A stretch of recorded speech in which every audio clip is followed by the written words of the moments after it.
Kantara cinema super hit ಆಯಿತು, ಅದು ಬೇರೆ ವಿಚಾರ. ಆದರೆ ಈಗ ನಮ್ಮ ಜೊತೆ ರಿಷಬ್ ಶೆಟ್ಟಿ ಇದ್ದಾರೆ. ಕನ್ಫ್ಯೂಸ್ ಆದ್ರಾ? ಖಂಡಿತ ಕನ್ಫ್ಯೂಸ್ ಆಗಬೇಡಿ. ಇವರು ಕಾಮಿಡಿ ಕಿಲಾಡಿಯ ರಿಷಬ್ ಶೆಟ್ಟಿ ಅಂತಲೇ ಹೇಳಬೇಕು. ಯಾಕಂದರೆ ಅದೇ ಥರ ಒಂದು ಗೆಟಪ್ ಹಾಕ್ಕೊಂಡು ಎಂಟ್ರಿ ಕೊಟ್ಟರು, ಅವ್ರ ಥರನೇ ನೋಡೋಕೆ ಕಾಣಿಸ್ತಾರೆ. ಎಸ್, ಅವರೇ ಸಂಕೇತ್ ಮಂಗಳೂರಿನವರು. ಅವರೇ ಇವತ್ತು ನಮ್ಮ ಜೊತೆ ಇದ್ದಾರೆ. ಬನ್ನಿ ಮಾತನಾಡಿಸ್ತಾ ಹೋಗೋಣ. ಹಾಯ್ ಸಂಕೇತ್.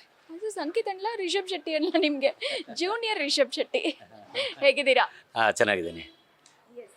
ಸೊ ಒಂದು ರಿಷಬ್ ಶೆಟ್ಟಿ ಸರ್ನ ಅದೇ ಸ್ಟೈಲಲ್ಲೇ ವೇದಿಕೆಗೆ ಎಂಟ್ರಿ ಕೊಟ್ರಿ. ಆ ಎಕ್ಸ್ಪೀರಿಯನ್ಸ್ ಹೇಳಿ ಫಸ್ಟು. ಎಕ್ಸ್ಪೀರಿಯನ್ಸ್ ಅಂತೂ ಅದು ಅದ್ಭುತ.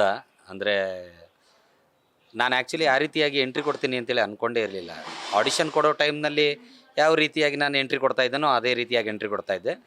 So first audition, second audition ಎಲ್ಲ ನಾವು ಫಸ್ಟ್ ಕಲಬುರಗಿಯಲ್ಲಿ ಕೊಟ್ಟಿದ್ದು, ಸೆಕೆಂಡ್ ಆಡಿಷನ್ ಕಂಠೀರವ ಸ್ಟುಡಿಯೋದಲ್ಲಿ ಕೊಟ್ಟಿದ್ದು.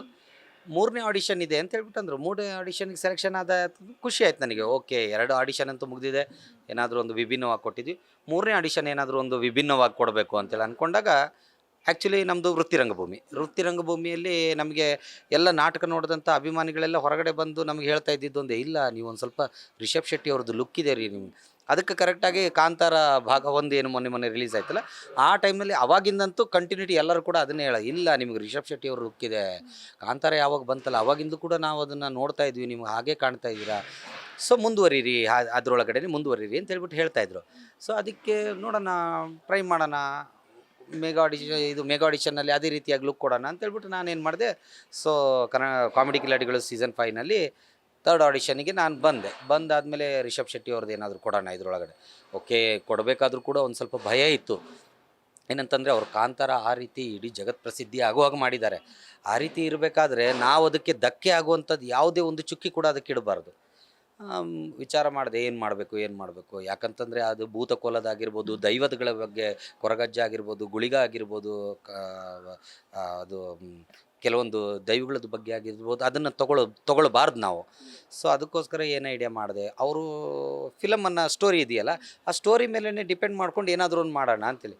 ಅದಕ್ಕೆ ವೇದಿಕೆ ಮೇಲೆ ಬಂದಾಗ ಕಾಂತಾರ ಭಾಗ 3ರ ಸ್ಟೋರಿ ಹೇಳೋದಕ್ಕೆ ಕಾಮಿಡಿ ಕಿಲಾಡಿಗಳು ಬಂದಿದ್ದೇನೆ ಅಂತ ಹೇಳ್ಬಿಟ್ಟು ಅಂದೆ ನಾನು.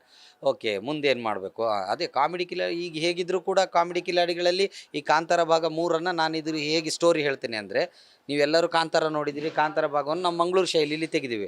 ಭಟ್ರು ನನಗೆ ಒಂದು ಸಲ ಭೇಟಿಯಾಗಿ ಹೇಳಿದರು, ಯೋಗರಾಜ್ ಭಟ್ರವರು, ನೀವು ಯಾವಾಗಲೂ ಮಂಗಳೂರು ಶೈಲಿಯಲ್ಲೇ ಸಿನಿಮಾ ಮಾಡ್ತಾ ಇರ್ತೀರಾ, ಒಂದು ಸಲ ಉತ್ತರ ಕರ್ನಾಟಕದ ಶೈಲಿಯಲ್ಲಿ ಮಾಡಿ ಅಂತೇಳಿ. ಅದಕ್ಕೋಸ್ಕರ ನಾನು ಕಾಂತಾರ ಭಾಗ 3ನ್ನು ಉತ್ತರ ಕರ್ನಾಟಕ ಶೈಲಿಯಲ್ಲಿ ಮಾಡುವ ಅಂತೇಳಿದ್ದೀನಿ. ಅಲ್ಲಿಂದ ನಾನು ಸ್ಟೋರಿ ಹೇಳ್ಕೊಳ್ತಾ ಹೋದೆ. ಸೊ ಲಾಸ್ಟ್ ಮೂಮೆಂಟ್ನಲ್ಲಿ ಆ ರೀತಿ ಏನು ಧಕ್ಕೆ ಅದಕ್ಕೆ ಮಾಡಲಿಲ್ಲ. ಸೊ ಲಾಸ್ಟಿಗೆ ಅಪಾಲಜೀಸ್ ಕೂಡ ಕೇಳಿದೆ.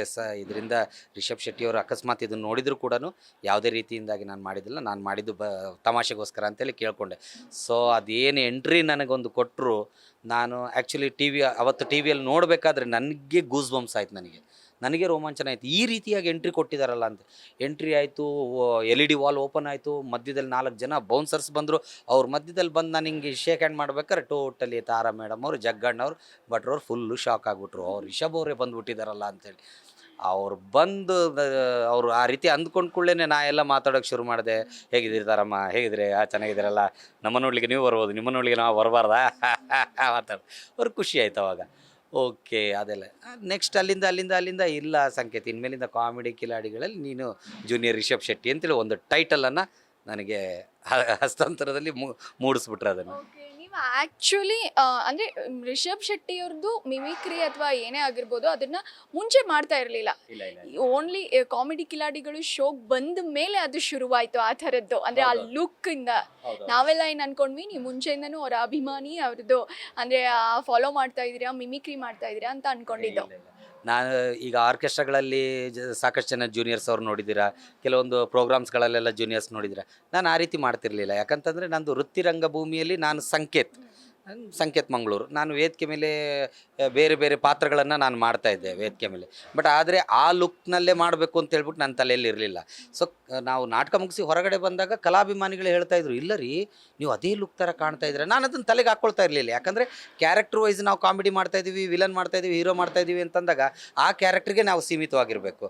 ಅದನ್ನು ಈ ರೀತಿಯಾಗಿ ತೊಗೊಂಡು ಬರಬಾರ್ದು, ಸುಮ್ಮನೆ ಬೇಡ, ಅದು ಅವ್ರದ್ದು ಆ ಲೆವೆಲ್ ಇದೆ ಅಲ್ಲೇ ಇರಲಿ ಅಂತ ಹೇಳ್ಬಿಟ್ಟು. ಸೊ ಇಲ್ಲಿಗೆ ಬಂದಾಗ ಜಿ ಕನ್ನಡ ವಾಹಿನಿಯವರು ಏನು ಹೇಳಿದರು ಅಂತಂದರೆ, ಇಲ್ಲ ನೀನು ಆ ಲೆವೆಲ್ನಲ್ಲಿ ನಾನು ನಿನ್ನ ಪೀಕಿಗೆ ಕರ್ಕೊಂಡು ಹೋಗ್ತೀನಿ, ಡೋಂಟ್ ವರಿ ಅಂತ ಹೇಳ್ಬಿಟ್ಟು ಅಂದು ಅವಾಗ ಬಂದಾಗ ಅದಕ್ಕೊಂದು ಬೆಲೆ ಸಿಕ್ತು ಅಂತೇಳಿ ನನಗೆ ಅನ್ನಿಸ್ತು ಅವಾಗ. ನೈಸ್. ಬಟ್ ರಿಷಬ್ ಶೆಟ್ಟಿ ಅವರು ಆಕ್ಚುಲಿ ತುಂಬಾ ಜನ ಆರ್ಟಿಸ್ಟ್ಗಳದ್ದು ಮಿಮಿಕ್ರಿ ಮಾಡ್ತಾರೆ. ಅವ್ರ ಧ್ವನಿಲಿ ತುಂಬಾ ಸಾರಿ ಇವನ್ ಜಿ ಕನ್ನಡದಲ್ಲೂ ಮಾಡಿದ್ದಾರೆ. ಅವರು ತುಂಬಾ ಸಾರಿ ಮಿಮಿಕ್ರಿಗಳನ್ನ ಮಾಡಿದ್ದಾರೆ. ಸೊ ಅವರ ಮಿಮಿಕ್ರಿನ ನೀವು ಮಾಡ್ತಾ ಇದ್ದೀರಾ ಅಂತ ಅಂದಾಗ ಸೊ ನಿಮ್ಮ ಸುತ್ತಲಿರೋರಂತ ರೆಸ್ಪಾನ್ಸ್ ಹೆಂಗಿತ್ತು? ಈಗ ನಿಜ ಹೇಳಬೇಕು ಅಂತಂದರೆ ನನ್ನನ್ನು ಯಾರು ಸಂಖ್ಯೆ ಅಂತೇಳಿ ಕರೆಯೋದಿಲ್ಲ, ಶೆಟ್ರೆ ಅಂತಲೇ ಕರೀತಾರೆ. ಈಗ ನಮ್ಮ ಟೋಟಲಿ ಎಲ್ಲ 19 ಜನ ಕಂಟೆಸ್ಟೆಂಟ್ ಕೂಡ ನನಗೆ ಸಂಕೇತ್ ಅವರೇ ಅಂತೇಳಿ ಕರೆಯೋದಿಲ್ಲ, ರಿಷಬ್ ಅವರೇ ಅಂತಲೇ ಕರೀತಾರೆ. ಶೆಟ್ರೆ ಅಂತ ಹೇಳ್ಬಿಟ್ಟು ಕರೀತಾರೆ. ಅದೊಂದು ಭಾಳ ಸಂತೋಷ. ಆಮೇಲೆ ಇನ್ನೊಂದು ಏನು ಹೇಳ್ಕೊಳ್ಳೋದಕ್ಕೆ ಇಷ್ಟಪಡ್ತೀನಿ ಅಂತಂದರೆ, ಇದು ಮೆಗಾ ಆಡಿಷನ್ನಲ್ಲಿ ಏನು ಜಡ್ಜಸ್ಗಳ ಎದುರುಗಡೆ ಇದೊಂದು ರಿಷಬ್ ಶೆಟ್ಟಿ ಅವ್ರದ್ದೇನು ಪರ್ಫಾರ್ಮೆನ್ಸ್ ಮಾಡಿದೆ. ಸೊ ಪರ್ಫಾರ್ಮೆನ್ಸ್ ಮಾಡಿ ಆದಮೇಲೆ ನನಗೆ ಒಂದು ಆಶ್ಚರ್ಯ ಆಯಿತು. ಯಾಕಂತಂದರೆ ಕಾಂತಾರ ಭಾಗ ಈಗ ಒಂದು ಮೊನ್ನೆ ಬಂತಲ್ಲ, ಅದರದ್ದು ಆಡಿಷನ್ ನಡೀತಾ ಇತ್ತು 2 ವರ್ಷದ ಹಿಂದೆ. ಆಡಿಷನ್ ನಡೆಯೋ ಟೈಮ್ನಲ್ಲಿ ನಾನು ಕೂಡ ಆಡಿಷನ್ಗೆ ಪಾರ್ಟಿಸಿಪೇಟ್ ಮಾಡಿದ್ದೆ. ಸೊ ಅವಾಗ ನನಗೆ ಬಿಯರ್ಡ್ ಏನೂ ಇರಲಿಲ್ಲ, ಫುಲ್ ಚಿಕಣೆ ಇದ್ದೆ ನಾನು ಅವಾಗ. ಓಕೆ, ಕೊಟ್ಟಾದ್ಮೇಲೆ ನನಗೆ ಅದು ಲಾಸ್ಟ್ ಮೂಮೆಂಟ್ನಲ್ಲಿ ನನಗೆ ಗೊತ್ತಾಗಿದೆ. ನನ್ನ ಫ್ರೆಂಡ್ಸ್ ಎಲ್ಲ ಅವರು ಮುಂಚೆನೇ ಇಲ್ಲ ನಾವು ಕೊಟ್ಟಿದ್ದೀವಿ ನೀನು ಕೊಡೋ, ಅವರೆಲ್ಲ ಕೊಟ್ಟಾಗಿದೆ, ಅವರೆಲ್ಲ ಕೊಟ್ಟು ಕೊನೆ ಮೂಮೆಂಟ್ನಲ್ಲಿ ನನಗೆ ಹೇಳಿದ್ದಾರೆ ಕೊಡು ಅಂತ. ನಾನು ಕೊಟ್ಟೆ, ಬಟ್ ಆಗಲಿಲ್ಲ. ಭಾಳ ಬೇಸರ ಆಯಿತು. ಇಲ್ಲ ಕೊಟ್ಟಿದ್ರೆ ನಂದು ಕೂಡ ಆಗ್ತಿತ್ತಲ್ಲ ಅಂತೇಳಿ ಭಾಳ ಆಸೆ ಆಗ್ತಿದೆ. ಯಾಕಂದರೆ ಉತ್ತರ ಕರ್ನಾಟಕದಿಂದನೂ ಸ್ವಲ್ಪ ಜನರನ್ನು ತೊಗೊಂಡಿದ್ದಾರೆ, ಅದರಲ್ಲಿ ನಾನು ಒಬ್ಬ ಇರ್ಬೋದು ಅಂತೇಳ್ಬಿಟ್ಟು ನಾನು ತಿಳ್ಕೊಂಡು ನಾನು ಕೂಡ ಆಡಿಷನ್ ಕೊಟ್ಟಿದ್ದೆ. ಆಗಲಿಲ್ಲ ಅದು. ಬಟ್ ಆದರೆ ಒಂದು ಹೇಳ್ತೀವಲ್ಲ, ಒಂದು ವೆಯ್ಟಿಂಗ್ನಲ್ಲಿ ವೆಯ್ಟಿಂಗ್ ಮಾಡ್ತಾ ಇರಬೇಕು ಅಂತೇಳಿ, ಅದಕ್ಕಿದೇ ನಿಜ ಅಂತೇಳಿ ಅನಿಸುತ್ತೆ. ನನ್ನ ಜಿ ಕನ್ನಡದವರು ಜೂನಿಯರ್ ರಿಷಬ್ ಶೆಟ್ಟಿ ಅಂತೇಳ್ಬಿಟ್ಟು ಏನು ಅದನ್ನು ಟಿ ಮಾಡಿದ್ರಲ್ಲ, ಆ ಟಿಯನ್ನೇ ಆ್ಯಕ್ಚುಲಿ ಪ್ರಗತಿ ಶೆಟ್ಟಿ ಅವರು ನೋಡಿದ್ದಾರೆ ಅಂತ.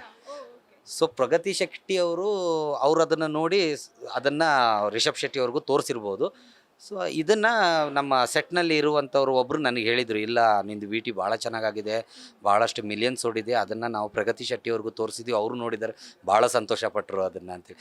ನಾನು ಹೇಳಿದೆ, ನಾನು ಸರ್ ಸಂತೋಷ ಏನೋ ಪಟ್ಟಿದ್ದಾರೆ, ಆದರೆ ನಾನು ಮಾಡಿದಂಥ ಸ್ಕಿಟ್ನಲ್ಲಿ ಏನಾದರೂ ತೊಂದರೆ ಏನಾದರೂ ಆಗಿದೆಯಾ ಅವ್ರ ಹತ್ರ ಕೇಳಬೇಕಿತ್ತು ಸರ್. ಆ ರೀತಿ ಏನಿಲ್ಲ, ಚೆನ್ನಾಗಾಗಿದೆ ಅಂತೇಳಿ ಬಂದಿದೆ, ಕಿಪಿಟಪ್ ಅಂತೇಳಿ ಹೇಳಿದ್ದಾರೆ ಅಂತ ಹೇಳ್ಬಿಟ್ಟು ಹೇಳ್ತಾಯಿದ್ರು. ಅಂದರೆ ದೇಸಿ ಒಂದು ಕಲೆಗಳಿಗೆ ಅವ್ರು ತುಂಬ ಸಪೋರ್ಟ್ ಮಾಡ್ತಾ ಬಂದಿದ್ದಾರೆ. ಬಟ್ ನನಗೆ ಒಂದು ಪ್ರಶ್ನೆ ಇದೆ. ಕೆಲವೊಂದು ಕಡೆ ನಾವು ಒಬ್ರದ್ದು ಮಿಮಿಕ್ರಿ ಅಂದರೆ ಒಬ್ರದ್ದು ಮಾಡ್ತಾ ನಮ್ಮ ಐಡೆಂಟಿಟಿನ ಬಿಟ್ಕೊಟ್ಟಂಗಾಗುತ್ತಾ? ಆ ಥರ ಭಾವನೆ ನಿಮಗೇನಾದರೂ ಬಂದಿದೆಯಾ? ಇಲ್ಲ ಮೇಡಮ್, ಸಂಕೇತಾಗಿ ಗುರುತಿಸ್ಕೊಳ್ಳೋಕೆ ಆಗಲ್ವಲ್ಲ? ಹೌದೌದು, ಸಂಕೇತಾಗಿ ಗುರುತಿಸ್ಕೊಳ್ಳೋಕ್ಕಾಗೋದಿಲ್ಲ. ಯಾಕಂತಂದರೆ ಇದರೊಳಗಡೆ ಈಗ ಹೇಳೋಕ್ಕೂ ಕೂಡ ಆಗೋದಿಲ್ಲ.